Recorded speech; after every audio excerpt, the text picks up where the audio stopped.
Friends, ഏവർക്കും പുതിരിടിയിലേക്ക് നമസ്കാരം. ഇന്ന് ഞാൻ വന്നിരിക്കുന്നത് ഇന്ന് രാത്രി OTT റിലീസ് ചെയ്യാൻ പോകുന്ന ചിത്രങ്ങളും മറ്റ് ചിത്രങ്ങളുടെ ഏറ്റവും പ്രധാനപ്പെട്ട OTT അപ്ഡേഷനുമായിട്ടാണ്. വീഡിയോയിലേക്ക് മുൻപേ വീഡിയോ ലൈക്ക് ചെയ്യുക, ചാനൽ സബ്സ്ക്രൈബ് ചെയ്യാൻ വേണ്ടി ശ്രമിക്കുക. ആദ്യമായി അറിയിക്കാൻ പോകുന്നത് സുന്ദർ സി, തമന്ന, യോഗി ബാബു എന്നൊക്കെ പ്രധാന കഥാപാത്രങ്ങളായ ചിത്രമായിരുന്നു അരൺമനെ 4. ചിത്രം ഇന്ന് രാത്രി 12 മണിക്ക് ശേഷം ടെൻറ്റ് കോട്ടയിലൂടെയും ഡിസ്നി പ്ലസ് ഹോട്ട്സ്റ്റാറിലൂടെയും OTT റിലീസ് ചെയ്യുമെന്ന് കൺഫേം ആക്കിയിട്ടുണ്ട്. കാത്തിരിക്കാം ചിത്രത്തിൻ്റെ OTT റിലീസിനായി. അടുത്തതായി അറിയിക്കാൻ പോകുന്നത് അർജുൻ ദാസ് നായകനെത്തിയ തമിഴ് ചിത്രമായിരുന്നു രാസാവതി.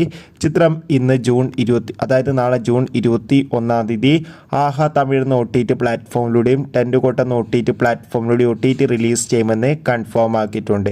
അടുത്തതായി അറിയിക്കാൻ പോകുന്നത് ടൊവിനോ തോമസ്, ഭാവന എന്നൊക്കെ പ്രധാന കഥാപാത്രങ്ങളായ ചിത്രമായിരുന്നു നടികർ.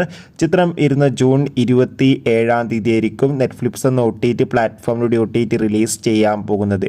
നിവിൻ പോളി, അനുശ്വര രാജൻ, ധ്യാൻ ശ്രീനിവാസ് എന്നൊക്കെ പ്രധാന കഥാപാത്രങ്ങളായ ചിത്രമായിരുന്നു മലയാളി ഫ്രം ഇന്ത്യ.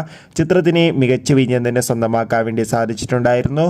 ചിത്രം ജൂലൈ 5 സോണി ലീവ് എന്ന OTT പ്ലാറ്റ്ഫോമിലൂടെ OTT റിലീസ് ചെയ്യുമെന്ന് ഒഫീഷ്യലായി കൺഫേം ആക്കിയിട്ടുണ്ട്. കാത്തിരിക്കാം ചിത്രത്തിൻ്റെ OTT റിലീസിനായി. അടുത്തതായി അറിയിക്കാൻ പോകുന്നത് പൃഥ്വിരാജ്, ബേസിൽ ജോസഫ്, അനുശ്വര രാജൻ, ജഗദീഷ് എന്നൊക്കെ പ്രധാന കഥാപാത്രങ്ങളായ ചിത്രമായിരുന്നു ഗുരുവായൂരമ്പല നടയിൽ. ചിത്രം ഉടൻ തന്നെ ഡിസ്നി പ്ലസ് ഹോട്ട്സ്റ്റാർ എന്ന OTT പ്ലാറ്റ്ഫോമിലൂടെയും സിംപ്ലി സൗത്ത് എന്ന OTT പ്ലാറ്റ്ഫോമിലൂടെയും OTT റിലീസ് ചെയ്യുമെന്ന് കൺഫേം ആക്കിയിട്ടുണ്ട്. Bye bye.